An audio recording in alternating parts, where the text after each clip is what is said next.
2장 12절부터 보는 시간 되겠습니다. 2장 12절부터 퍼가모 교회의 천사에게 편지하라. 날카로운 양날 가진 칼을 가지신 분이 이 일들을 말씀하시느니라.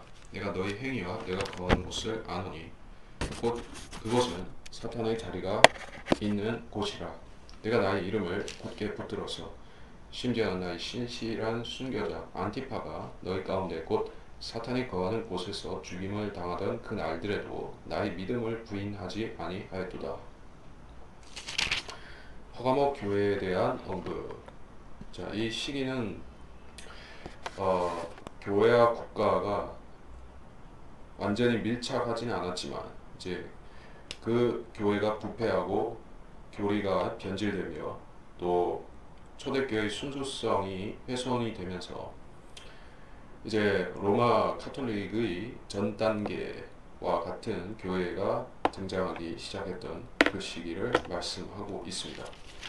그래서 AD 325년 그 니케아 칙령에서부터 해서 500년까지 그 기간 중에 많은 교회들이 계속해서 순교자를 배출하고 또 그 믿음의 순수성을 지키기 위해서 시련을 이기고 통과하고 있었지만 또 어떤 믿음이 나약해진 사람들 또 애초에 거짓 형제들로서 들어온 자들은 오히려 교회 국가를 그들이 그 믿음의 박해를 피하기 위한 수단으로 그늘로서 삼고 또 그러한 것을 조장하는 콘스탄틴 황제 그의 국가교회 순종함으로써 결국 믿음이 변질되고 교회가 누룩이 들어온 것입니다.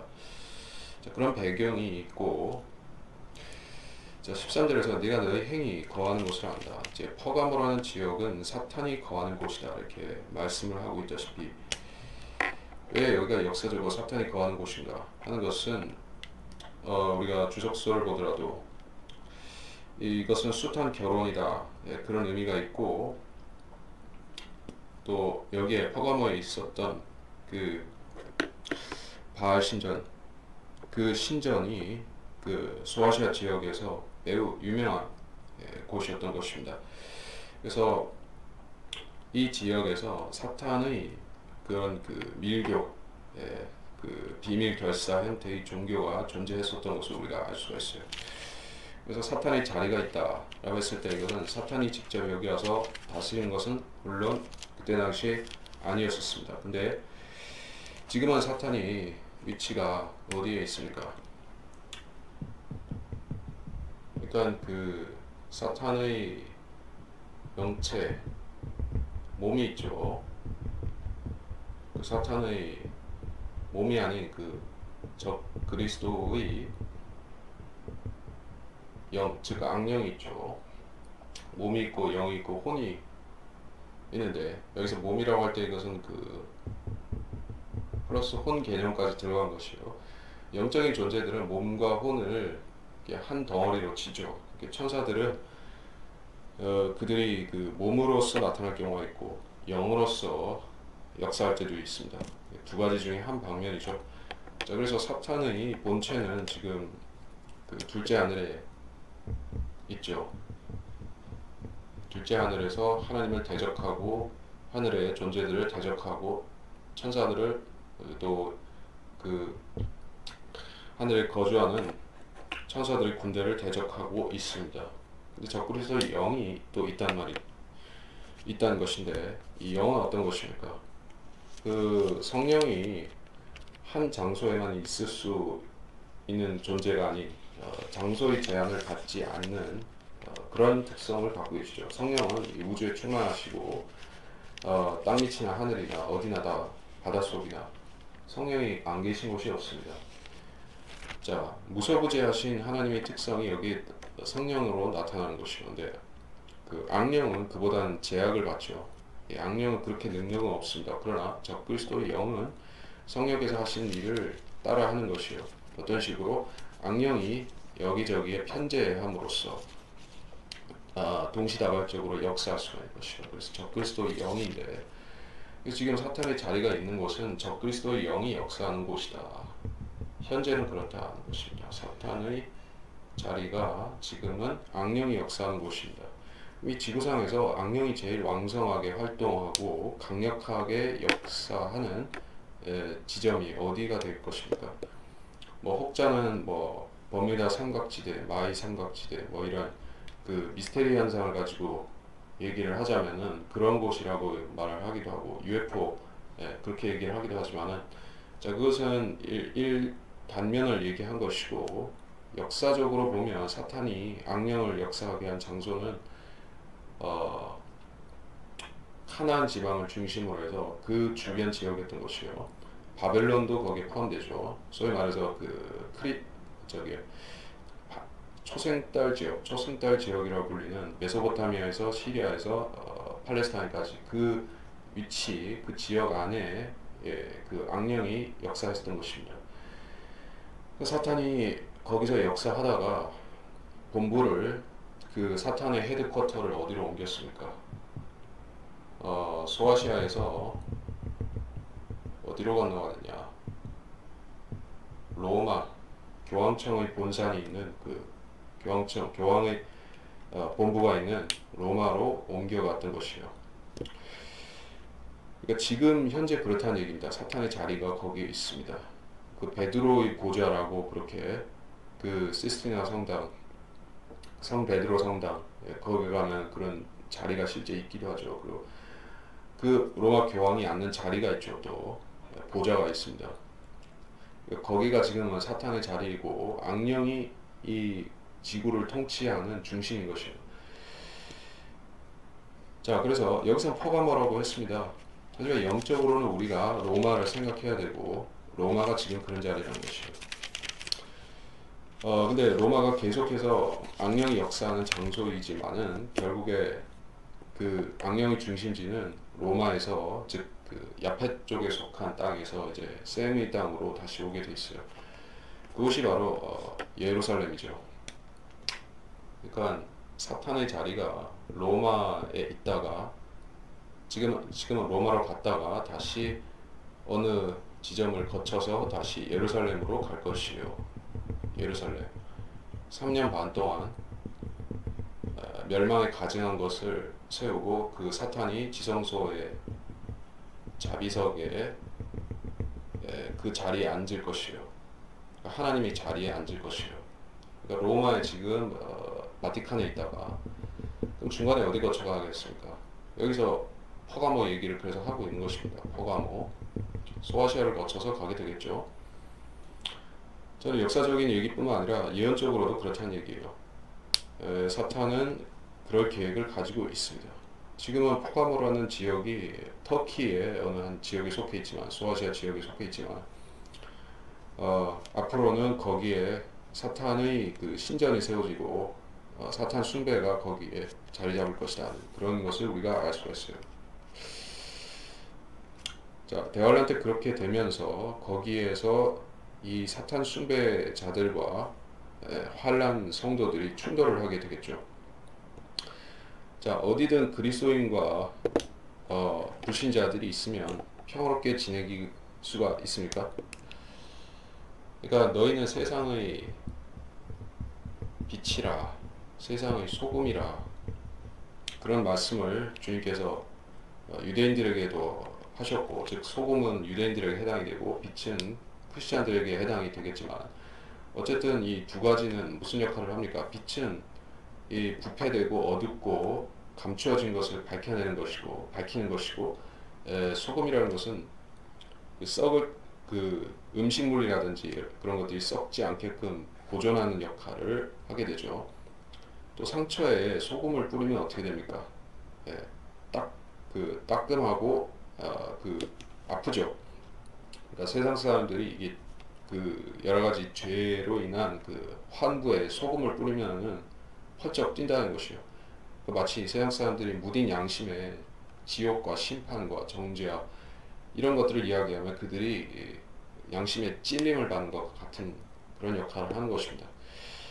자, 그래서 각설하고 그 그리스도인들은 세상에 있어서 빛과 같은 사람이요 소금과 같은 사람으로서 작용을 하게 됩니다. 그럼 세상은 충돌하게 되죠. 세상은 그리스도인을 비난할 뿐 아니라 가능하면 그들을 제거하고 또 심지어 이렇게 죽이기도 하는 것이에요. 그리스도인들이 그걸 원하지는 않는다 할지라도 세상과 그리스도인이 화학 반응을 일으키면 결국엔 로마 제국의 박해같이 또는 암흑시대의 캐토릭의 박해와 같이 그런 일들이 일어날 수밖에 없는 것이다. 여기서도 같은 상황인 것입니다. 교회 시대의 역사가 그것을 증명하고 있고 대환란 때에도 비슷한 것입니다. 그 나이 신실한 순교자 안티파가 누구인지 우리가 그것은 정확하게 알 수가 없습니다. 사실 그가 누구인지에 대해서 우리가 정확하게 알아야 될 필요는 없습니다. 왜냐하면 이 인물이 역사적인 안티파라는 성도였겠지만, 그 퍼가모 시대에 과거에 있었던 그 사람이었겠지만, 그 사람, 그런 동일한 사람이, 이름을 가진 사람이 또 한 번 등장할 수도 있는 것이고, 그 사람이 이 교회, 환란 시대 교회를 일파를 지도하는 그런 지도자일 수도 있겠죠. 자, 그런 리더에 해당하는 사람입니다. 안티파라는 사람은 신실한 사람이고 마치 스테판 집사와 같은 그런 신실한 성도인 것이 분명합니다. 그래서 이 사람은 죽임을 당한다고 명시가 되어 있어요. 그 앞에 그 스마나 교회에서는 죽기까지 죽음의 시련을 아주 당한다. 감옥에 던져서 그렇게 한다고 했지만 직접적으로 학살을 했다, 죽였다 이렇게까지 정확하게 언급은 안 되었었죠. 물론 그 스머나 시대에도 사람이 죽을 수 있지만 역사적으로 죽었지만 여기서는 최초로 순교자라는 언급이 되고 있습니다. 순교자, 순교자. 자, 순교자에 대해서 좀 이야기를 하고 그 개념에 대해서 좀 정확하게 정의를 내리고 넘어가고자 합니다. 원래 일반적으로 순교자라고 할 때는 자기 신념을 지키기 위해서 권력가 또는 그 권세자들이나 종교 지도자들과 맞서 싸우다가 의로운 죽음을 당하는 사람들을 순교자라고 하죠. 순교라고 했기 때문에 그것은 그 종교성이 필연적으로 개입되어 있는 부분인 것이요. 종교와 무관하게 그냥 자기 순수 이념을 위해서 죽었다. 뭐 공산주의를 위해서 순교했다.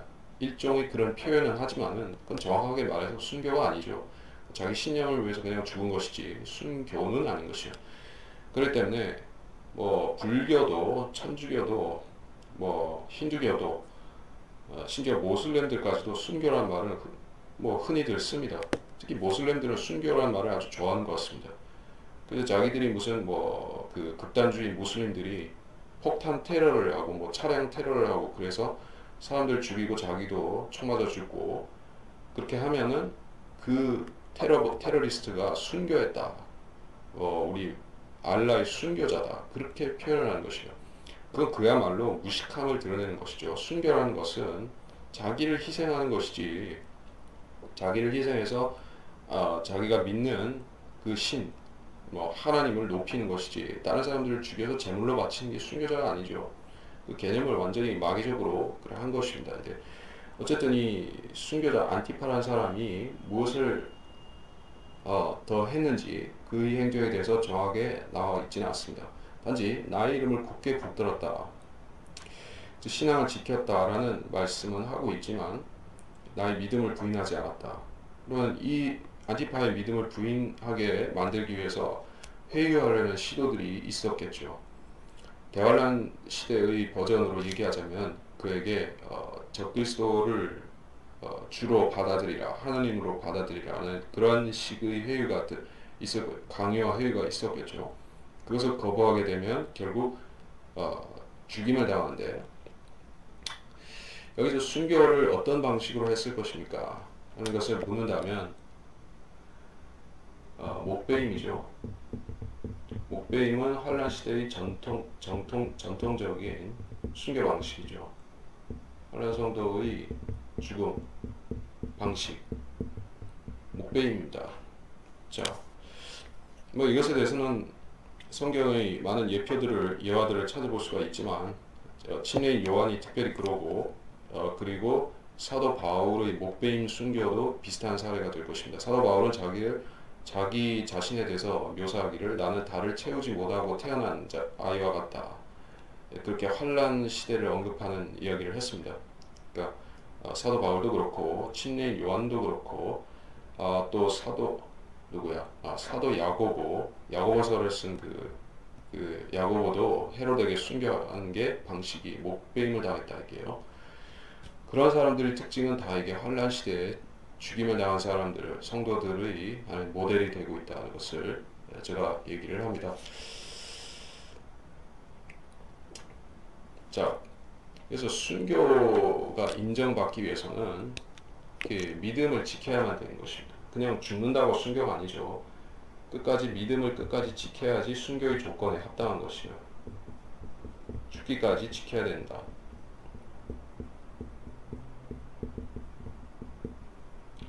예. 근데 세상 사람들이나 세상 종교들이 생각하는 순교라는 것은 그냥 죽는 것을 순교라고 생각을 합니다. 예. 자기의 믿음을 끝까지 지켰다.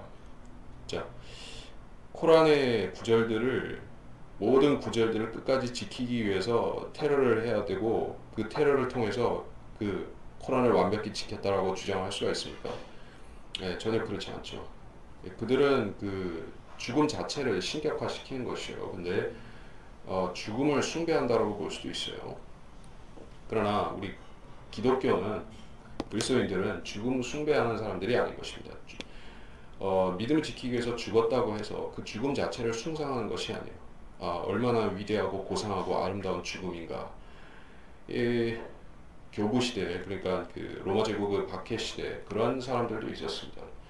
믿음 지키기 위해서 죽는 것 자체를 아주 위대한 그 영웅적인 행위로 그렇게 포장하면서 순교자들의 미담을 마치 그 영웅 전기와 같이 생각을 한 나머지 사람들은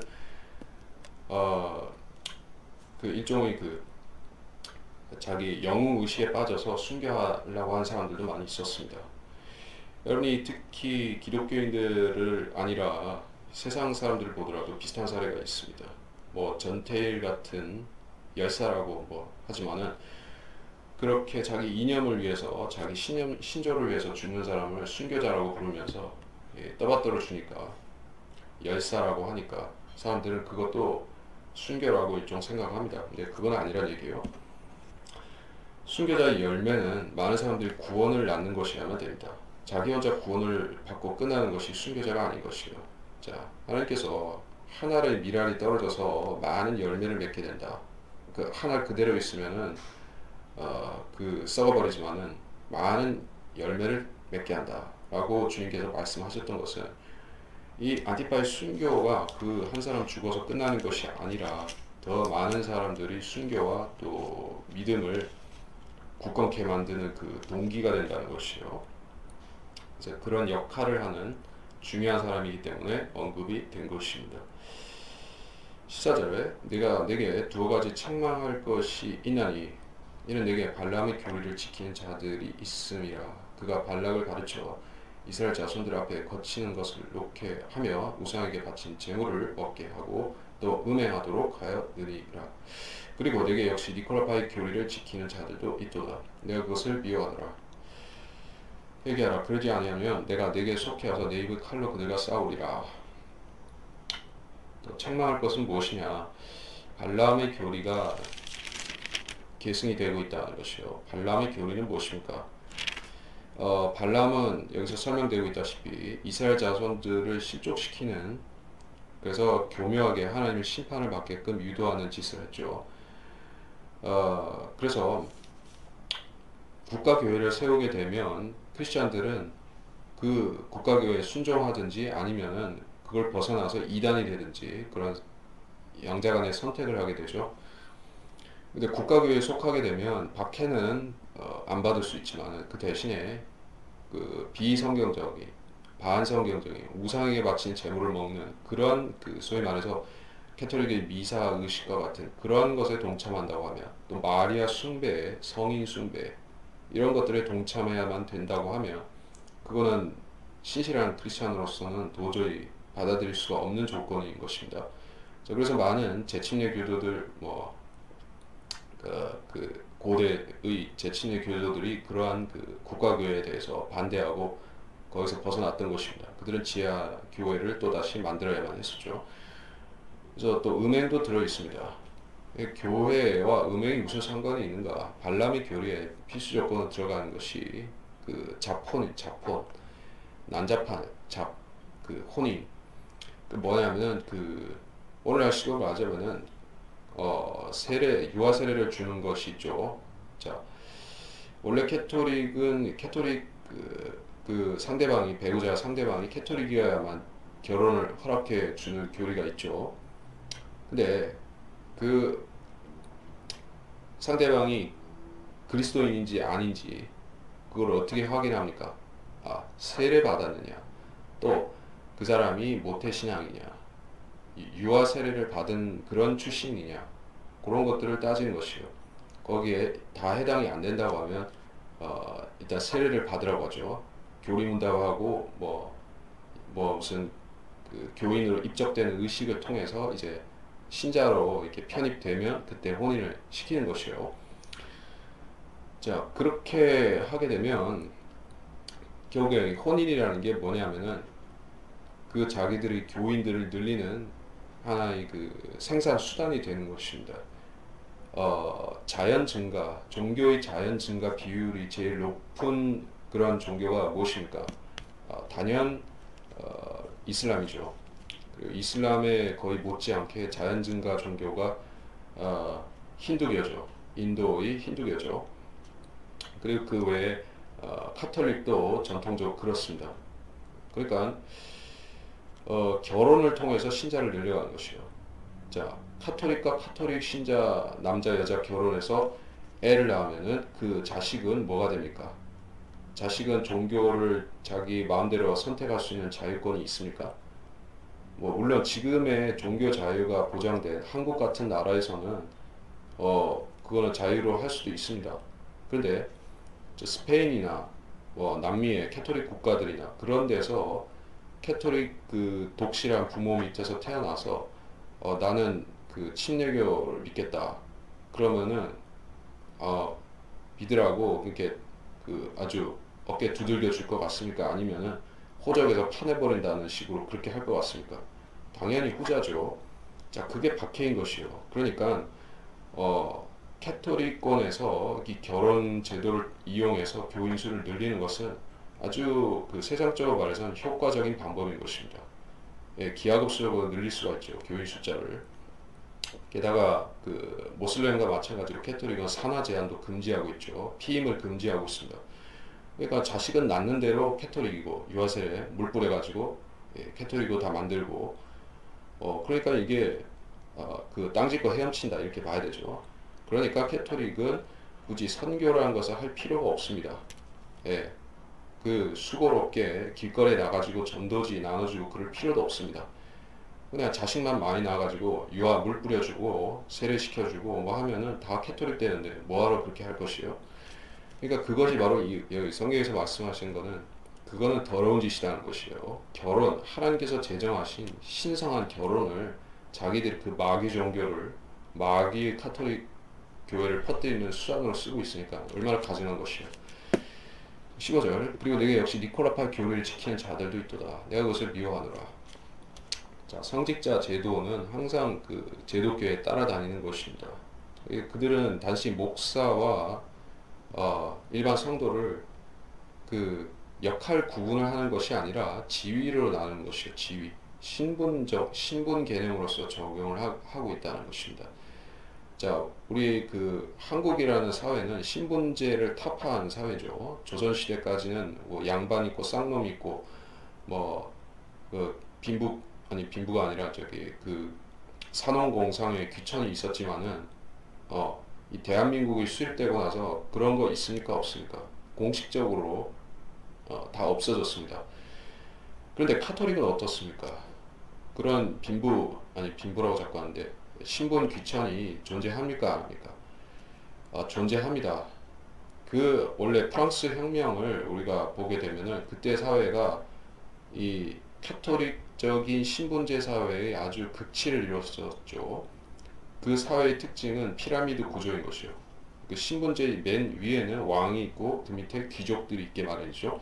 그리고 귀족들 밑에 뭐 성직자들이 있습니다. 예, 성직자는 캐토릭 주교, 대주교, 추기경 이런 자들을 얘기하는 것이요. 그리고 그 밑에 일반 성직자들, 사제들, 뭐 수도승들, 그리고 그거보다 약간 밑에 군인들 있죠. 예, 직업 군인들. 그리고 거기서 쭉쭉쭉 내려가면은 이게 일반 평민들인 것이요.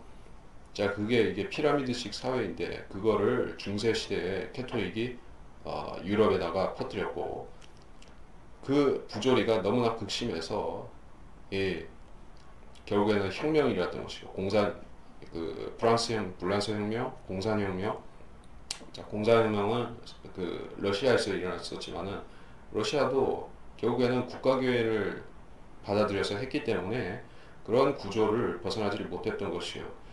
그러니까 극소수의 그 왕과 귀족들이 그들 밑에서 떠받들어 주는 그 성직자들, 국가교회 성직자들의 옹호를 받으면서 나라를 그 도탄에 빠뜨렸던 것이요.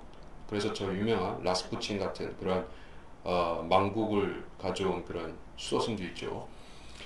자, 그런 식으로 니콜라파 교리라는 것은 결국에 정상적인 나라를 운영할 수 없게 만드는 것이요. 그것이 국가교회를 조장하기 때문에 결과적으로는 나라를 망치고 한 민족을 도탄에 빠뜨리는 것이요.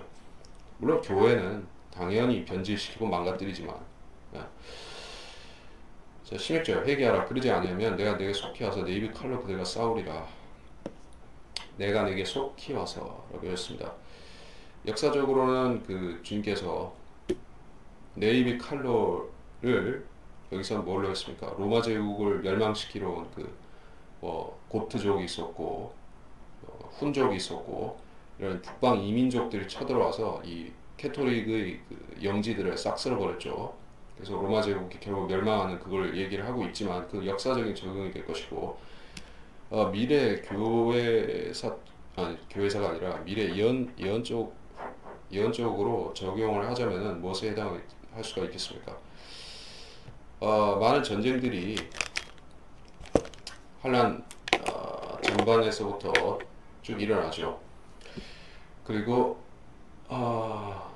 내 입이 칼로 그들과 싸우리라. 니콜라파의 교리를 지키는 자들을 멸망시키는 존재가 누구입니까? 그 역설적이지만 적그리스도가 임명한 열 왕들이 그렇게 하는 것입니다. 불로 태워버리죠. 하나님의 칼이 그들이 되는 것이요. 그들이 하나님의 칼을 역할을 하는 것이요. 적그리스도의 군대가 이 로마 캐토릭을 불살라버리는 것을 얘기하는 것입니다. 그러니까 큰 바빌론에서 빨리 빠져나오라. 계시록 17장, 18장에서 그 경고하고 있는 부분들이 바로 그것이에요. 내 입이 칼로 그들과 싸우리라. 그래서 느부갓네살 왕은 하나님이 칼이었죠. 그리고 적그리스도의 군대, 그 열 왕들도 하나님께서 사용하시는 그의 칼이죠. 그래서 이 우상 숭배하는 가짜 교회, 니콜라파 교리를 지키고 발람 교리를 실행하는 그 지옥의 성모 교회 카톨릭은 결국에 카톨릭이 그렇게 숭상하고 밀착해 있었던 그 짐승 세력에 의해서 망하는 것이에요. 계시록 17장 18절, 18절 아니야, 계시록 17장 16절. 내가 그 짐승에게서 본 열뿔은 그 창녀를 증오하며 그녀를 패망시키고 벌거벗기며 그녀의 살을 벗고 그녀를 불러 태우리라. 자, 이런 일이 일어난다. 환란 후반부에 일어날 것입니다. 17절 귀 있는 자는 성경에서 교회들이 말씀한 걸 들지어다. 이기는 자에게는 내가 감추어진 만나를 주어서 먹게 하리라. 또 그에게 흰 돌을 주리니 그 돌에는 새로운 이름이 기록되어서 그것을 받는 자 외에는 아는 사람이 없으리라. 감추어진 만나를 줘서. 자, 여러분이 이런 구절을 100% 이해를 한다면 그게 더 이상하죠. 여러분이 감추어진 만나를 본 적이 있어야지 이해를 할 것이 아닙니까? 여러분은 그 감추어진 만나는 고사하고 그냥 만나도 본 적이 없습니다. 만나는 누가 봤죠? 모세의 백성들이 광야에서 먹었던 그게 만나죠. 그 사람들은 만나를 40년 동안 먹었으니까 그걸 우리보다는 알겠죠.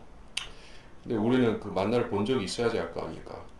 근데 말 자체는 만나니까 이 만나가 출애굽때 그 만나를 뭔가 연관성 있는 얘기를 하고 있거나 하는 그런 저기 생각까지는 하지만 이게 왜 여기 등장하고 그 만나가 왜 여기 나와야 되는지에 대해서는 아리송할 수가 있습니다.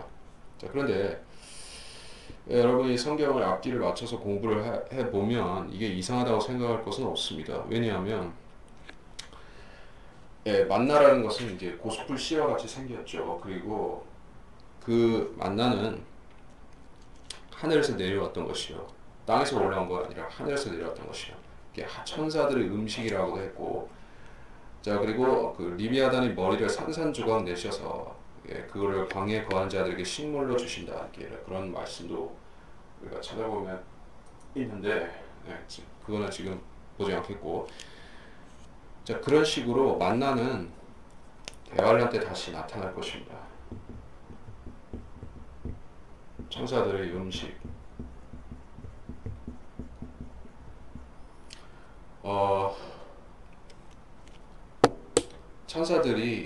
천사들의 음식이라고 했습니다. 찾아볼까요?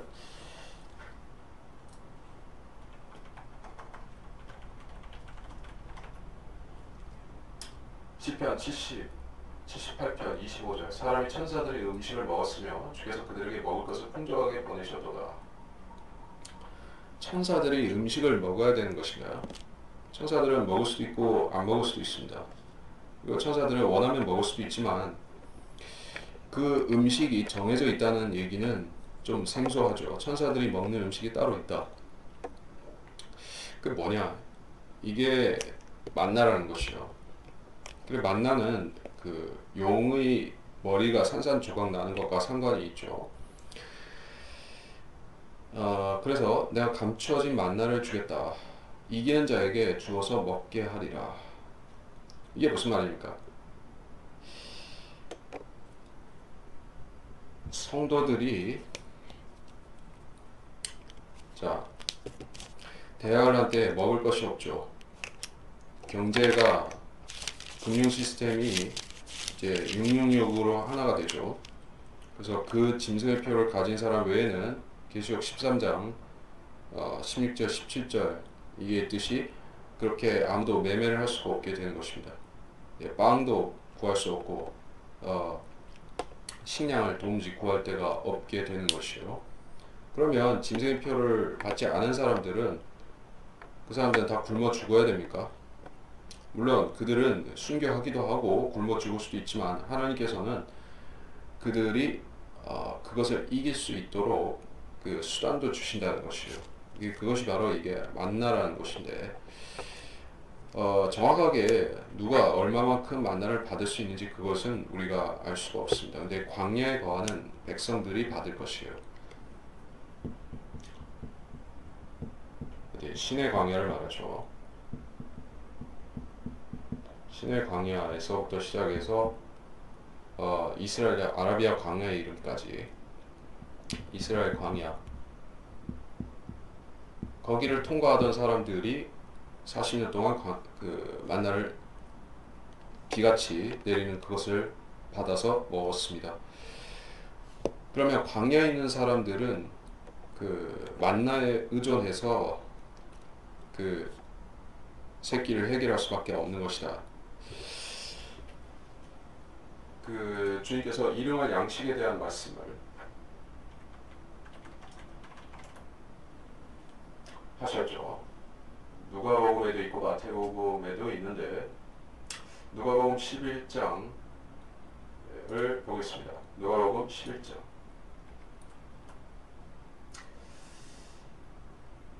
11장 1절에서 주께서 어떤 곳에서 기도하셨는데 기도를 마치시니 제자들 중 한 사람이 주께 말하기를 주여 요한이 자기 제자들에게 가르쳐 준 것처럼 우리에게도 기도하는 것을 가르쳐 주소서.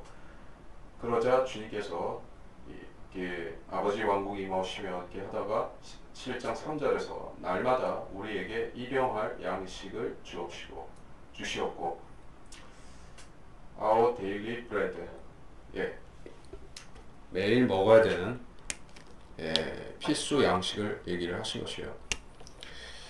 자, 우리도 지금 이 시대에 영적으로는 하나님 말씀을 매일 주시옵소서, 먹여 주시옵소서 그렇게 구하기도 하고, 또 실제로 빵이 없을 때는 일용할 양식을 주시옵소서라고 이 구절을 의탁해서 우리가 기도를 할 수도 있습니다. 그건 영적으로 적용을 한 것입니다. 근데 이 구절이 문자적이고 교리적이고 예언적으로 적용되는 부분은 우리한테 대해서 그것이 아니라 환란 시대에 하루의 식량이 없는 사람들, 이제 3년 반이라는 기간 동안에, 이제 후 3년 반 얘기야. 3년 반이라는 그 기간 동안에 비도 안 내리고 그 양식도 없고 이제 짐승의 표를 받아야 되고 그런 시대를 3년 반 동안 최소 3년 반 동안 이렇게 살아야 되는 그 사람들, 그 유대인들, 광야에 거하는 사람들한테는 이게 없으면 어떻게 됩니까?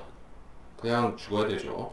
그냥 하나님께서 일용할 양식을 주시겠고, 그것이 여기서 감추어진 만나라고 보는 것은 매우 타당하겠죠. 또 그에게 흰 돌을 주리니 그 돌에는 새로운 이름이 기록되어서 그것을 받는 자 외에는 아는 사람이 없다. 흰 돌은 진짜로 모르죠. 흰 돌, 왜 흰 돌이냐? 이것이 무슨 어떤 다른 상징을 얘기하는 것이냐? 아니면 문자적인 의미인데 흰 돌에 무슨 어떤 능력이 있다는 뜻이냐? 무슨 뜻이냐? 근데 여기에 단서는 있죠. 흰 돌에는 이름이 기록되어 있습니다. 즉 이름을 표시하는 돌인 것이요. 자, 그러니까 그 명패 같은 것이냐, 뭐 일종의 그런 걸 수도 있죠. 뭐 그 사람들이 모여서 회의를 하게 되면 그 앞에다가 이게 각자 자기 이름이 새겨진 명패를 놓죠. 유엔에 가도, 유엔 회의장에 가도 명패를 놓죠. 어느 나라 이렇게 누구 해가지고 명패를 놓듯이, 아니면 가슴에다 명찰도 달죠.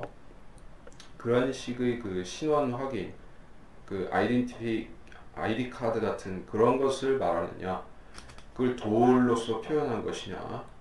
예, 그렇다면 이 돌은 단순한 돌은 아니겠죠. 이름이 기록되었다면 이것은 그 신원 확인이 되는 부분이니까.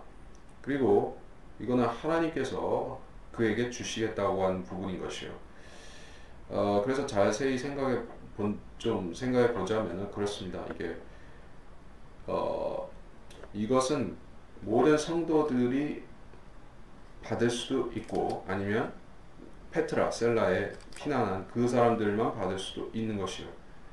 하지만 이것을 받은 사람들 같은 경우에는 여기서 새로운 이름이 기록되어 있다 이렇게 말씀했다시피, 새로운 이름은 무엇입니까? 새로운 이름은 새로운 신분이죠. 새로운 신분. 신분 세탁하려면 사람들이 이름을 개명을 하죠. 좋은 이름으로 바꾸기 위해서 하기도 하고, 자기 과거를 숨기기 위해서 개명을 하기도 하죠. 뭐 간첩이나 첩보원들은 그렇게 하는 경우가 있죠. 뭐 성형 수술도 하지만 이름도 바꾸고, 그리고 연예인들도 자기 그 실체를 대중 앞에 감추거나 포장하거나 그 신선한 이미지를 주거나 하기 위해서 이름을 바꿉니다. 예. 이름을 헐리우드 스타들 같은 경우 이름을 2개, 3개 뭐 가지고 있는 사람들이 있습니다. 3개 이상씩 가지고 있는 사람도 있어요. 그리고 그 로마 시대의 그 사람들은 뭐 무슨 아우구스트, 그러니까 율리우스 뭐 하는 식으로 이름이 그 되게 길죠. 3개씩, 4개씩 막 나갑니다. 성도들은 어떻습니까? 우리 같은 경우에는 구원을 받았습니다. 그렇다고 해서 우리가 그리스도인이라는 그 칭호 외에 다른 무엇을 이름을 받은 것은 없죠. 자, 여러분이 구원받았다고 해서 여러분이 아무개시라는 이름이 흰 돌이 주어지면서 이름이 바뀌었습니까? 그런 건 없다는 것이에요. 근데 환란 시대에는 이런 것이 있습니다. 이 이름을 받았다는 것은 이제 이 사람이 천년왕국에 들어가서 거기서 살 수 있는, 소위 말해서 시민권이나 거주권을 받았다는 의미로 통할 것입니다. 아이디 카드 같은 역할을 한다는 얘기예요. 그래서 그 하나님께서 흰 돌이라고 말씀하셨고, 자, 이것은 혼인식에 초대받아서 들어간 사람들이 보여줘야 되는 그 표식, 입장 표식일 수도 있어요. 그게 무슨 말이냐 하면 우리가 복음서에 그 관련된 부분을 찾아보게 되면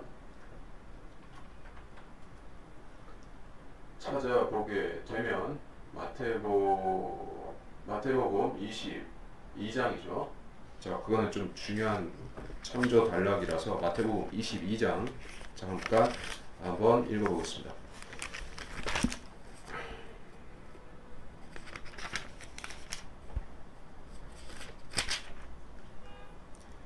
마태복음 22장 1절에서부터 14절까지 긴 단락인데 여기서 핵심적인 것은 혼인잔치고 혼인잔치에 대한 부분은 이제 10절부터 좀 읽어보면 되겠습니다.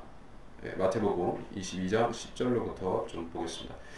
종들이 대로에 나가서 악하거나 선하거나 만나는 대로 다 불러오니 그 혼인잔치가 손님들로 가득 찼느니라. 자, 그냥 막 들어온 것 같이 묘사가 됐지만은 자세히 보면은 그냥 들어온 것이 아니라 조건이 자격이 되는 사람들이 그거에 맞춰서 들어온 것이요. 그래서 딱 보니까 11절에 왕이 손님들을 보러 들어가서 거기에 예복을 입지 않은 한 사람을 보고, 자, 조건이 있었던 것이요. 예복이라는 조건입니다. 예복이라는 게 혼인식에 들어가는 그 손님들이 입어야 되는 예복을 말하는 것이죠. 신부가 입는 그 웨딩 드레스가 아니라, 자, 이 손님들은 손님이기 때문에 웨딩 드레스 입는 것이 아니라 손님으로서 그 적절한 예복이 필요하다는 것이요. 그 옷이 준비되지 않은 한 사람을 봤다는 것입니다. 12절에 친구야, 그대는 어찌 예복도 입지 않고 여기에 들어왔는가 하자라고 하니 그가 아무 말도 없었느니라. 자, 입지 않고 들어왔습니다. 그랬더니 혼인 잔치에서 추방될 뿐 아니라 어디로 갑니까? 바깥 흑암, 무시무시한 불못으로 들어가게 될 것이요. 구원을 상실하거나 구원을 애초에 받지 못했기 때문에 거기로 가는 것이요. 그리고 그것을 식별하는 장치가 혼인 예복이었다는 것을 알 수가 있습니다. 그게 단순하죠. 예복을 입었거나 입지 않았거나. 예복 비스무리한 것을 입어도 소용이 없고 정확하게 하나님께서 입으라고 하신 그걸 입어야 되는 것이요. 자, 그래서 이게 혼인 잔치에 들어간 사람들은 결국에 복된 천년왕국에도 같이 들어가겠죠. 여기서 추방된 친구여 어찌하여 들어왔는가 하는 그 사람, 그 존재는 지옥으로 간 것이요. 그래서 이 입장권이라고 볼 수도 있겠습니다. 자, 여러분은 하늘나라에 가기 위한 입장권이 있습니까? 여러분의 입장권은 흰 돌이나 뭐 거기 새겨진 이름이나 뭐 여러분이 혼인 잔치에 들어가기 위해서 입어야 되는 예복이 여러분의 조건이 아니라, 자, 여러분한테 있어서는 조건이 하나밖에 없습니다. 예수 그리스도의 피, 그것이 여러분에게 보여지지 않느냐, 이것이 판가름하는 것입니다. 여러분의 예수님의 피가 여러분에게서 안 보이면, 저 6월절 어린 양 같듯이 예수님의 피가 여러분에 발견되지 않으면 여러분은 하늘나라에 원천적으로 들어갈 수가 없는 것이고, 있으면 여러분이 어떤 부끄러운 삶을 살았다 할지라도 그 피가 보여지고 여러분이 그 피로 죄를 씻었다고 하면 여러분은 하늘나라로 가는 것입니다. 그러니까 우리하고 이 흰 돌을 받는 사람들하고 뭔가 구원의 조건에 있어서 상이한다는 것은, 틀리다는 것은 직감적으로 알 수가 있겠죠. 그러니까 여러분이 이걸 자기로 오인하거나 우리 시대에 이상하게 뭐 상징화시켜서 끼워 맞추거나 그렇게 할 필요는 없다는 것이에요. 잘 모르는 대로 냅두면 됩니다. 그런 것이 있겠지, 대환란 시대에 이런 것이 있겠지 하고 그냥 남겨놔도 됩니다. 18절 두아티라 교회의 천사에게 편지하라. 그의 눈은 불꽃 같고 그의 발은 빛나는 녹 같은 하나님의 아들이 이 일들을 말씀하시느니라. 내가 내 행위와 사랑과 봉사와 믿음과 내 인내와 내 행위를 아노니 나중 행위가 처음 것보다 많도다. 그러나 내게 두어 가지 책망할 것이 있나니 이는 내가 자칭 선지자 이세벨이라는 여자를 용납함으로 그녀가 내 종들을 가르치고 유혹하여 행음하게 하고 우상에게 바친 재물을 먹게 하기 때문이라. 또 내가 그녀에게 자기 음행을 회개할 기회를 주었으나 그녀가 회개하지 아니했도다. 무슨 말을 여기서 한 가지 주제로 이렇게 쭉 일관하고 있어. 두아티라 교회의 문제, 그것은 이제 이세벨이 교리를 허용한 것이었어요. 이세벨은 워낙에 유명한 악마적인 왕비이기 때문에 우리가 그 이세벨을 말하는 것이라 하면은 이세벨이 어떤 부분을 가지고 여기서 경고하고 있는가 하는 것을 우리가 잘 알아야 될 것이에요. 이세벨이 실제로 했던 일이 무엇입니까? 하나님의 선지자들을, 그때 북이스라엘 선지자들을 학살하고 말살시키고 그리고 바알 숭배를 퍼뜨렸던 그 주동자였었죠. 그리고 왕을 오도시켜서 왕으로 하여금 판단력을 마비시켜서 그 하나님 대적하는 일을 거리낌 없이 하도록 만들었던 것이에요. 그래서 그 이세벨은 거짓 교회, 로마 캐토릭의 아주 적절한 유형을 형성하는 여자인 것이에요. 자, 그래서 시대적으로 보더라도 두아티라라는 이 교회 시대의 기간은 어떤 기간이었었습니까? AD 500년에서 AD 1000년, 그 사이에 무슨 일이 있었던 것입니까? 그때 카톨릭이 정면에 등장했죠. 그리고 세상 왕들을 지배하기 시작했죠. 실질적으로 그 왕들을 좌지우지하기 시작했죠. 그리고 이제 그 왕들을 굴복시키기 위해서 꾀들을 냈던 것이요. 어떤 꾀를 냈는가? 그걸 우리가 여기서 주제로 보는 것입니다. 일단 18절에서 그의 눈은 불꽃 같고 발은 빛나는 녹 같은. 자, 이 묘사는 앞에서 봤었지만은 재림하신 주님의 변화되신 모습이라는 것이요. 그래서 두아티라 교회라는 이 시대는 영적으로는 이제 과거의 AD 1000년 이전에 그것을 가리킬지라도 이제 이언적으로는 대환란인 것이요. 대환란의 한 복판에 있는 것이요. 그러니까 주님께서는 이 시대를 직접 재림하셔서 심판하신다라고 말씀하신 것입니다. 19절, 내가 내 행위에 사랑과 봉사, 믿음과 인내와 행위를 안다. 자, 이때도 교회라는 순수한 교회라는 것이 완전히 없어지지 않았었죠. 폴리시안 보고마의 도나티스트 이러한 그 순수한 교회, 또 카타리들, 그런 순수한 교회들이 존재하고 있었습니다.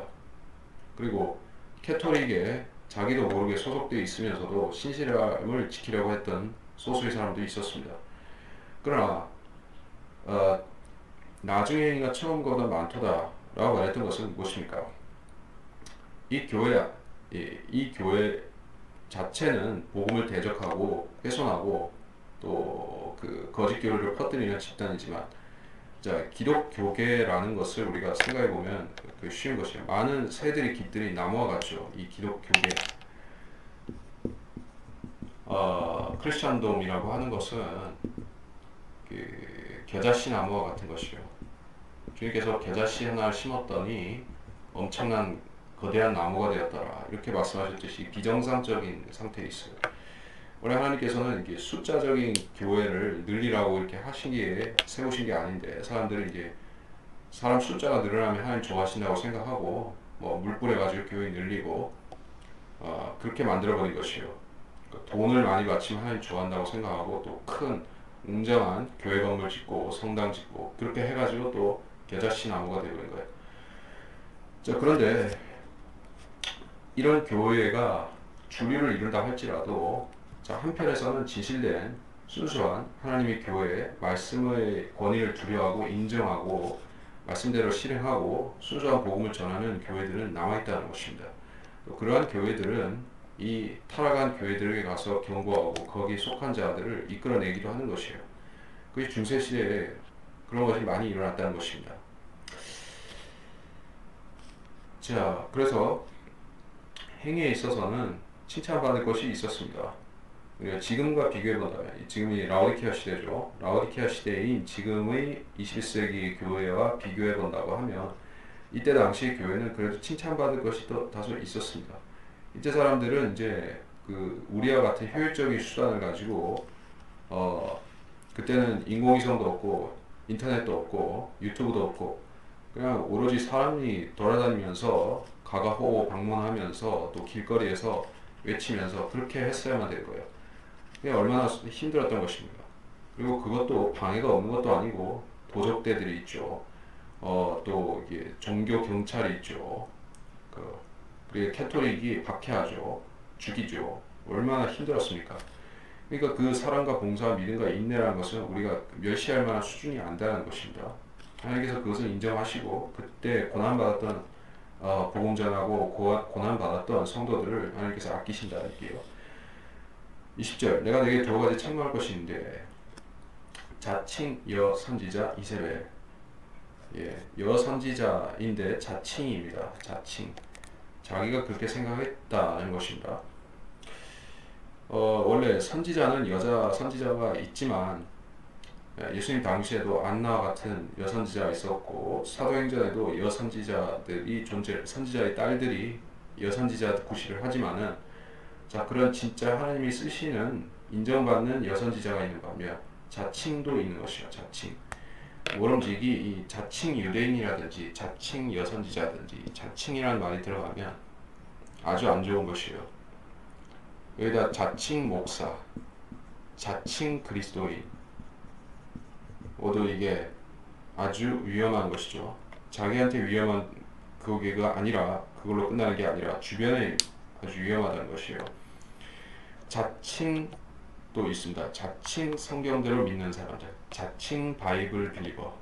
이건 어떻습니까?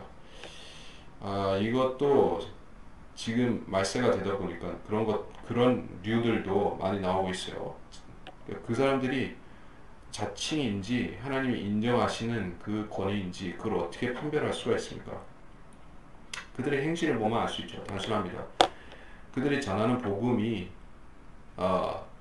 그 의도가 무엇인지 속에 무엇을 담아놓고 있는 것인지 로드십 셀베이션인지 순수한 바울의 은혜 복음인지 행위가 조금이라도 들어갔는지 또 거기다가 칼빈주의라든지 청교도 그런 사상의 누룩을 타는지 아니면 순수하게 성경대로 전하는 것인지 그 순수성을 봐야 되는 거예요. 사람 숫자를 늘리기 위해서 그런 위장된 선행을 하는 것인지 죄인들을 멸망을 안타까워해서 전하는 그 사랑의 동기인지 복음 전파도 그런 구분이 된다는 것입니다. 근데 이 여선지자 이세벨은 가식이었던 것이요. 선지자가 아니고 자칭이었던 것입니다.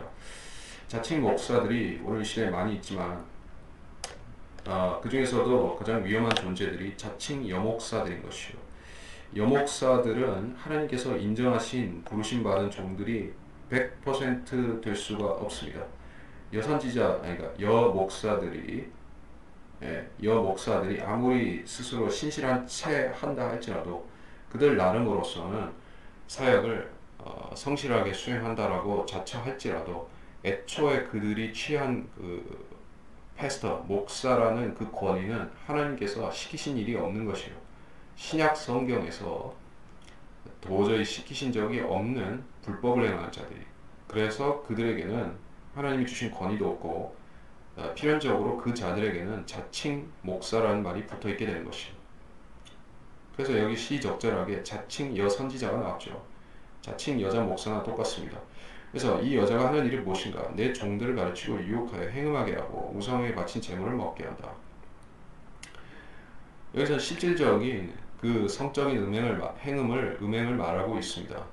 그러니까 이세벨이 바알 숭배들, 아세라와 바알을 들여왔지만은 그 바알 숭배의 핵심이 무엇입니까? 그 바알 숭배는 다산을 숭상하고 이게 성적인 부분을 의식의 중심에다 놓고 있는 그런 전형적인 그 다신교 중에 하나죠. 모든 다신교 의식들에는 이 성적인 문란이 포함이 되어 있습니다. 그거는 그 한국 민족이나 소아시아 사람이나 중동 사람이나 다 똑같습니다. 그들의 그 풍요를 기원하는 의식을 통해서 그 남자 여자의 성적인 결합을 사용해서 이제 이 땅에 그 풍년을 가져오고 뭐 이런 식으로 나가는 것이요. 그러니까 뭐든지 다 이게 성과 연결되어 있어요. 그래서 여기서 내 종들을 가르치고 유혹하고 행음하게 한다는 것은 원래 그렇지 않은 사람들을, 우리식으로 말하자면 그리스도인들을 꼬셔다가 그런 그 이교도, 숭배, 행음 의식에 동참하게 만든 것과 같은 것이요. 물론 여기서는 함축되어 있는 의미는 대환란 때에 유대인, 환란, 성도들이죠. 유대인들이죠. 그 사람들은 육체적인 행음을 하게 되면은 구원을 상실을 할 수가 있는 것입니다. 예, 그럴 수가 있어요. 우리는 그 고린도 교회에는 그런 사람이 있었죠. 자기 계모하고 동침했던 그런 육신적인 사람이 있었습니다. 사도 바울은 그 사람에 대해서 교회에서 쫓아내라고는 했지만 그 사람이 지옥에 간다 그렇게 하진 않았어요. 자, 구원받은 사람이라 할지라도 그러한 추악한 종류의 여러 죄들을 지을 수가 있는 것이 이십니다. 지금 이 시대에는 그렇다 할지라도 구원을 잃어버리거나 그렇진 않습니다. 하지만 대환란 때에는 이 신앙의 순수성을 지킬 뿐 아니라 육체의 정결까지도 지켜야지만 구원을 받을 수가 있어요. 우리가 그거를 어디서 더블 체크를 할 수가 있는 것이냐? 요한계시록 14장 4절이죠. 이들은 여자들과 더불어 더럽혀지지 아니한 자들이니 이는 그들이 동정들임이라. 이들은 어린 양이 어디로 가든지 따라가는 자들로 하나님과 어린 양께 첫 열매들이 되어 사람들 가운데서 구속을 받았느니라. 그래서 여러 가지 얘기를 하다가 동정들이다, 동정들이다, virgins, 동정들이다, 남자 동정들이다 그렇게 얘기를 하고 있어요. 여자와 한 번도 자지 않은 남자 virgin들이다. 이게 무슨 말입니까? 그 사람들은 14만 4천들은 그냥 믿음만 좋아서 그렇게 하나님 사역을 한 사람들이 아니라 육체적인 동정을 지켰다는 그런 얘기가 나왔어요. 그러면 결혼을 안 했다는 얘기겠죠. 당연히 결혼 정년기가 아직 되지 않았을 수 있겠지만 어쨌든 결혼도 하지 않았고 성관계도 하지 않은 그러한 남자 동정들을 이야기를 하고 있습니다. 대환란 때 이세벨이라는 이 존재, 가짜 여선지자가 등장해서 자기 이 마귀의 종들만 음행시키는 게 아니라 하나님의 종들까지 끌어들여가지고 가증한 그 음행과 우상숭배, 적그리스도 종교의식에 참여시킨다는 얘기예요. 근데 그것을 거부하게 되면 그들의 의식을 거부하게 되면 또 이 이세벨이라는 여자가 그 박해를 했었던 것 같이 이 여자에게서 박해를 받을 것입니다. 예, 그것이 이 육체적인 음행을 받아들이느냐 거부하느냐, 자폰을 거부하느냐 받아들이느냐 하는 그런 얘기가 되고 있는 것이요.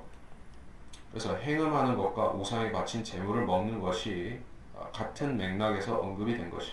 그래서 다시 말해서 그 대환란 때 그들의 종교 의식은, 적그리스도를 따르는 자들의 종교 의식은 음행이 필수 요소로 들어간다 이게요. 예배를 그냥 예배가 아니라 또는 제사를 그냥 제사로 드리는 게 아니라 그 과정 안에, 제사나 예배 과정 안에 그 문란한 성관계가 들어있다는 것이요. 그러면서 이 우상숭배를 같이 하는 것입니다. 마치 이스라엘 자손이 시내 산에서, 시내 산 밑에서 이렇게 금송아지 만들어 놓고 음행하고 뛰놀았던 거, 그것과 비슷하게 된다. 그래서 21절에 내가 그녀에게 자기 음행을 회개할 기회를 주었으나 그녀가 회개하지 아니했다. 자, 그녀에게 음행을 회개할 기회를 주었습니까? 역사적으로는 그렇다 말할 수가 있죠. 이 카톨릭이 타락하고 세속화되고 마귀화되어가는 과정 가운데서 하나님께서 계속 개입을 하셨었죠. 그들에게 선지자들을 보내셨죠. 예, 제침내교 설교자들을 보내셔서 꾸짖으셨죠. 그렇게 하지 말라고 하셨죠. 자, 그런 사람들이 쭉 있었다는 얘기예요.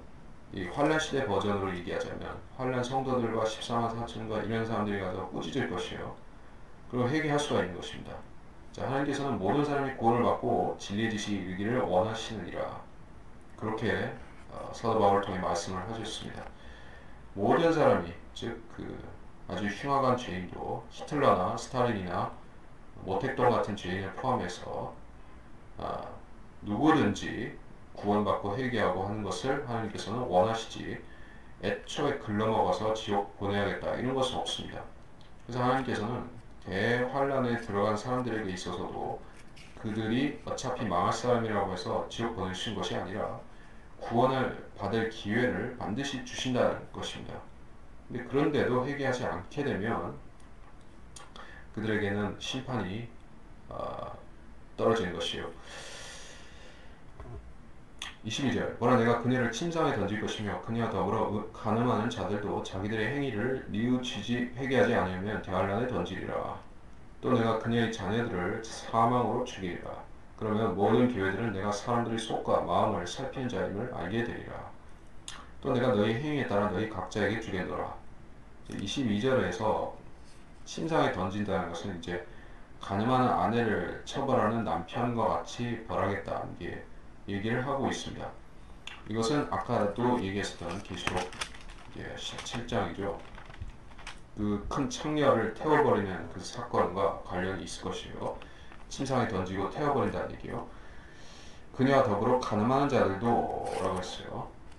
그러니까 그녀는 캐토릭이고 거기에 동참하는 자들, 에큐메니칼의 그 울타리 안에 들어가서 모든 기독교 종파들, 유대교, 심지어 모슬렘까지도 다 그 한 둥지 안에 들어가서 어울릴 것이요.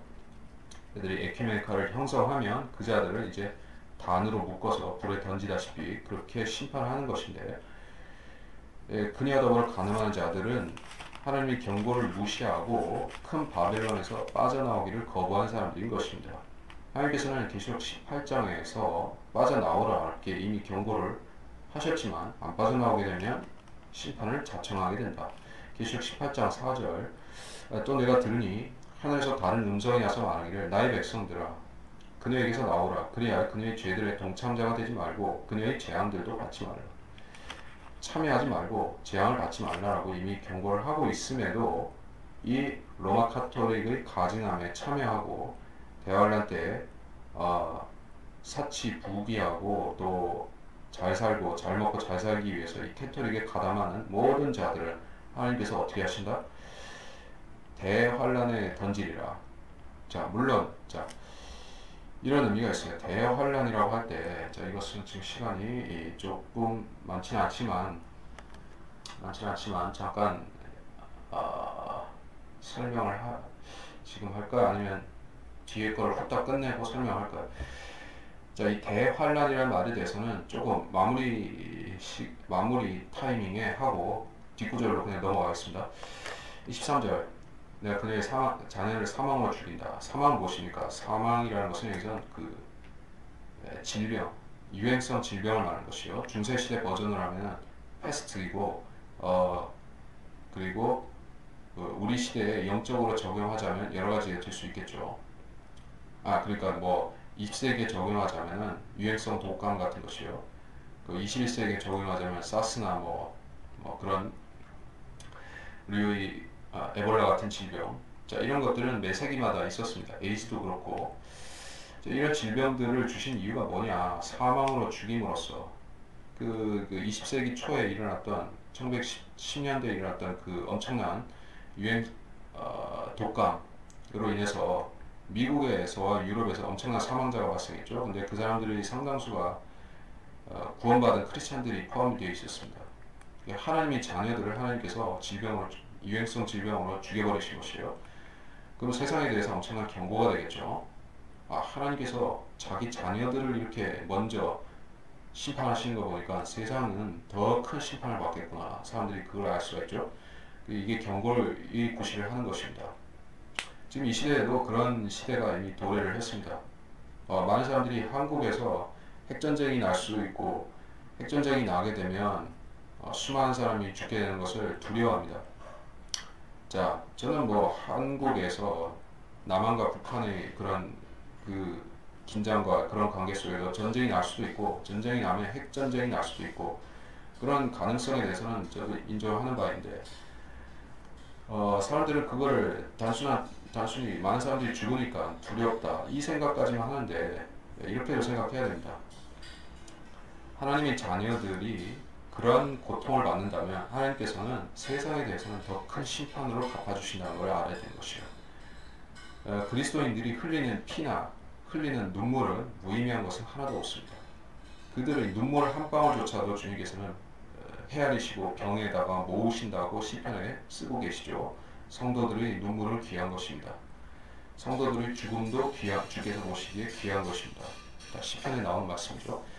그렇기 때문에 우리는 그 그리스도인들도 세상의 여러 가지 재난과 재앙들과 지진이나 화산이나 허리케인이나 뭐 사스나 에볼라나 이런 걸 죽을 수가 있어요. 근데 우리는 그런 현상들을 어디선가 보게 된다면, 세상에 그런 일이 일어나는 걸 보게 된다면, 혹은 한반도에 전쟁이 나서 크리스천들이 핵폭탄으로 인해서 죽는 것을 본다면, 그것은 바로 하나님이 보내시는 이 시대에 대한 엄청난 사인인 것이요, 무의미한 것이 아닙니다. 자, 그래서 사람들의 속과 마음을 헤아리는 자, 살피는 자임을 알게 된다, 이렇게 말씀하고 있습니다. 사람들이 마음속에 숨겨진 의도들이 이 재앙의 때에 드러나게 되는 것이요, 하나님을 소중히 여겼는지 자기 돈을 더 사랑했는지 그런 것을 이제 그 재난 상황이 되면 그때 알 수 있는 게요. 24절, 내가 너희와 두아티라의 나머지 사람들 이 교리를 받지 아니하고 그들이 말하는 사탄의 깊은 것들을 알지 못하는 많은 자에게 말하노니 내가 어떤 다른 진도 너에게 지우지 아니하겠노라. 그러나 너희가 이미 가진 것을 내가 올 때까지 굳게 잡고 있으라. 이기고 나의 일들을 끝까지 지키는 자에게는 내가 민족들을 다스리는 권세를 줄 것이요, 그가 철장으로 그들을 다스리니 그들이 지그같이 산산조각으로 부서지리라. 나로 내 아버지를 때로부터 받은 것이 그러하니라. 또 내가 그에게 새벽별을 주리라. 귀 있는 자라 성령께서 교회들에게 말씀하신 걸 들지어다. 자, 길지만 우리가 유의해서 살펴볼 몇 가지만 압축적으로 보자면은, 자, 그리고 24절에서 나머지 사람들은 누구예요? 이 교리를 받지 아니하고 깊은 것들을 모르는 사람들. 무슨 우리가 이해하기 쉽게 좀 설명하자면 그렇습니다. 여러분이 프리메이슨에 대해서는 뭐 음모론에서 많이 얘기를 하고 여러분도 조금 알 수도 있습니다. 근데 이 프리메이슨 중에서 자기가 무슨 어떤 조직에 속해 있는지 어떤 성격인지 그걸 모르고 그냥 사교 클럽으로 속해 있는 사람 많이 있죠. 그런 사람들은 사탄의 깊은 것을 모르고 그 조직에 이름을 담고 몸담고 있는 사람들이 있어요.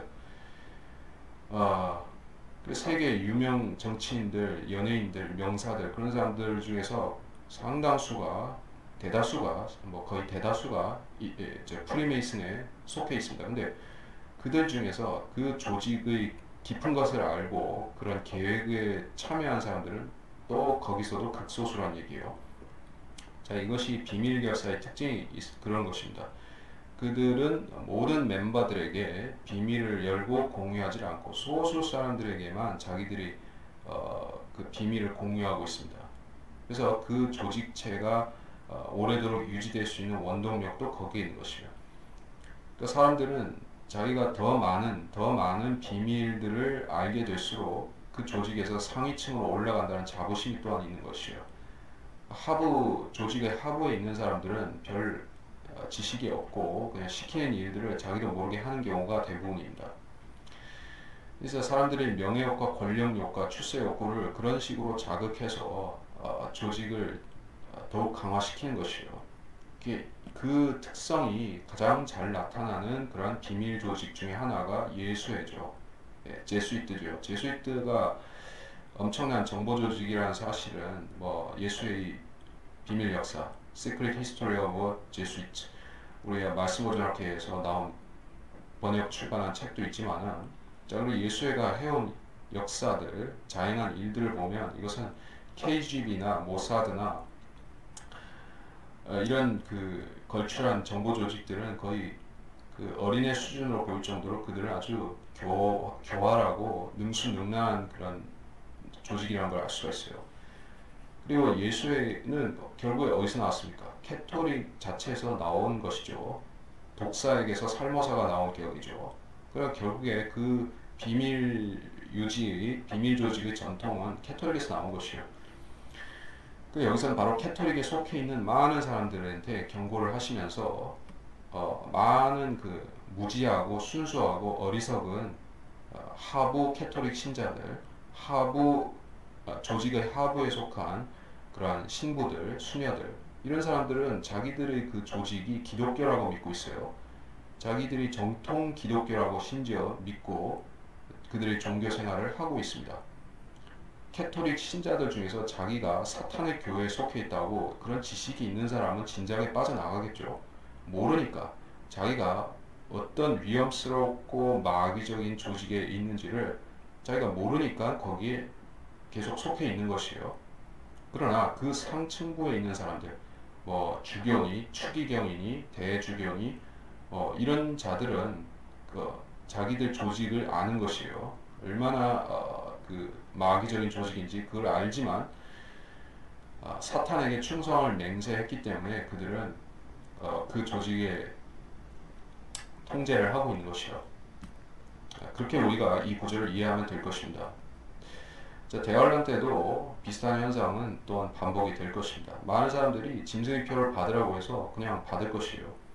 근데 그것을 받는 것이 무슨 의미인지를 아는 사람은 처음엔 다 소수일 것입니다.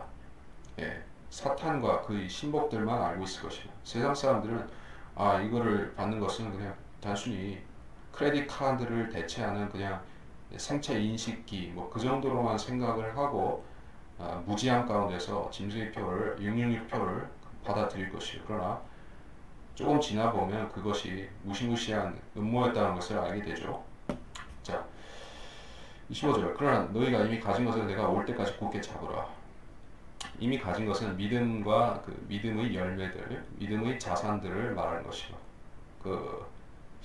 그런 것을 잡고 있으라고 했는데 놓칠 수 있다는 뜻이죠. 자, 그리스도인의 간증에 비유해서 말하자면 어떻습니까? 우리의 간증은 계속 쌓여져 올라가는 것입니까? 아니면은 중간에 무엇이 삐끗하면은 싹 다 포맷되고 컴퓨터 포맷하듯이 싹 날아가고 다시 쌓아야 되고 그런 구조로 되어 있습니까? 저는 정확히 어느 한쪽이라고 단언하기는 어렵습니다. 구약적인 것이 적용되지는 않기 때문에 그렇죠. 근데 행위라는 것은 구약의 요소를 갖고 있으니까 어느 정도는 포맷될 가능성을 생각해야 될 것이에요. 그러니까 그 평생 동안 구령에 힘쓰고 신실했고 교회를 섬겼다 할지라도 마지막에 가서 이상한 짓을 하게 되면 상을 잃어버릴 수도 있는 것이요. 이전의 공적들이 정상 참작이 아니 될 수도 있다는 것입니다. 이를테면 빌리 그레함 같은 목사 얼마나 훌륭한 그 구령자였습니까? 수십만 명 문자 그대로 전 세계를 돌아다니면서 수십만 명 이상을 에게 영향을 끼치고 수만 명을 구령하고 그런 엄청난 영적인 리더였었죠. 그 사람 나중에 어떻게 됐죠? 교황이 주는 그 무슨 야리꾸리한 무슨 템플턴 상이니 에큐메니칼 운동하는 사람들 받는 상도 받고 그리고 이제 교황하고 가깝게 되고 교황의 복음과 나의 복음은 별 차이가 없다. 그런 식으로 영적인 침해에 걸려버린 것이에요. 네. 마귀 짓을 한 것입니다.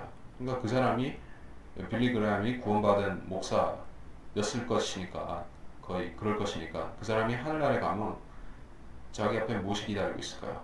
불타버린 아까운 상들이 기다리고 있겠죠. 받을 수가 없을 것입니다. 그래서 우리한테도 이게 영적인 적용이 된다는 게 25절이 우리는 지킬 것이 있습니다. 우리가 지켜야 될 것은 성경과 성경적인 믿음과 우리의 실행 우리가 지금까지 여러분이 해왔다면 그런 성경적인 실행들을 유지하고 지켜야만 됩니다. 구령은 구령이라면 구령대로, 거리설교라면 거리설교. 그런 것들을 날려버리지 말고 지킬 것을 지켜야 된다는 얘기예요. 붙잡지 않으면 그것들을 빠져나갑니다. 상을 받을 수가 없을 수 있어요. 26절 이기고 나의 일들을 끝까지 지킨 자에게 민족들을 다스릴 권세를 준다. 자, 이건 상식적으로 알죠. 무슨 말인지. 면류관을 받고 10골, 5골 통치를 받게 된다는 것이죠. 27절 철장으로 다스린다. 질그릇같이 산산조각으로 벗어진다. 누가? 그는 환란 시대에 구원받았든 또는 그리스도인이든 성도들을 말하는 것이죠. 성도들이 철장을 받을 것이고 철장으로 이방인들을 통치도 하고 심판도 할 것입니다. 그러면 산산조각으로 부서진다. 심판도 할 것이란 얘기예요. 내 아버지께로부터 받은 것이 예수님이 받은 것도 그것이고 성도들도 받게 된다. 이렇게 얘기를 하고 있습니다. 28절 또 내가 그에게 새벽별을 주리라. 새벽별은 예수 그리스도를 말하는 것이라. 네, 이건 고도의 함축적인 의미가 있을 수가 있어요. 새벽별을 주리라. 예수님이 자신을 새벽별로 상징해서 이렇게 말씀한 것 같지는 않고 여기서는 또 다른 차원의 상징이 있는 것 같습니다. 이거를 우리가 온전히 설명하자면은 베드로 후서 1장 19절로 가서 좀 봐야 되겠지만, 그걸 다 보자면은 시간이 걸리고 거기서 샛별이 떠오른다 이런 말씀이 있어요. 그 샛별이나 새벽별이나 결국에는 같은 말입니다. 우리가 이 별을 본다는 의미가 무엇입니까? 우리한테 샛별은 무엇이죠? 공중재림이죠. 샛별. 예수님의 공중재림이 샛별입니다. 해가 뜨기 전에 먼저 떠가지고 이 가장 어두운 그 새벽녘 그 밤을 밝히는 별이 샛별이요. 모닝스타. 예, 태양이 아직 뜨지 않은 상태에서 샛별이 먼저 뜨는 것이요. 그 다음에 샛별이 지고 나면 그때 이글거리는 태양이 이렇게 뜨게 돼 있죠. 그 샛별은 예고편이에요. 예고편. 재림의 예고편. 지상 재림의 예고편. 공중 재림이죠. 우리는 샛별을 기다립니다. 그리고 지상 재림의 예고편이 한 번 더 있습니다. 예고편 1이 우리 공중 재림이고 예고편 2가 환난 성도의 휴거입니다. 예고편이 있어요. 한 번인 게 아니라 두 번 있는 것이요. 이 사람들이 이제 새벽별을 주리라 했으니까 환난 성도로서 휴거를 받는다는 얘기죠. 그 휴거의 영광에 동참하는 것을 말씀하고 있어요.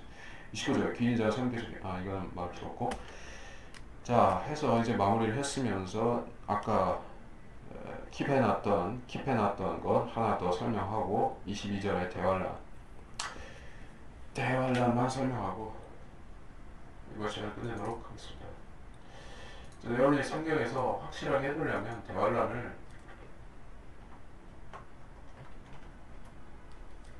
찾아보시면 되죠. 성경에 총 3번 등장하는데 마태복음 24장 21절, 계시록 2장 22절 우리가 본 그 9절, 그리고 계시록 7장 14절 이 3번 등장하고 있습니다. 생각보다 많이 등장하지 않죠. 자, 그만큼 이거는 예외적인 특이한 그 특정한 언급이지 일반적으로 이것도 대환란 저것도 대환란 그렇게 포괄적으로 쓸 수 있는 말이 전혀 아니라는 것입니다. 그러니까 우리가 지금 이 22절 같은 경우에도 대환란 했을 적에 그 대환란이냐? 왜 그 대환란을 여기 말씀하셨을까? 알쏭달쏭 필요는 없습니다.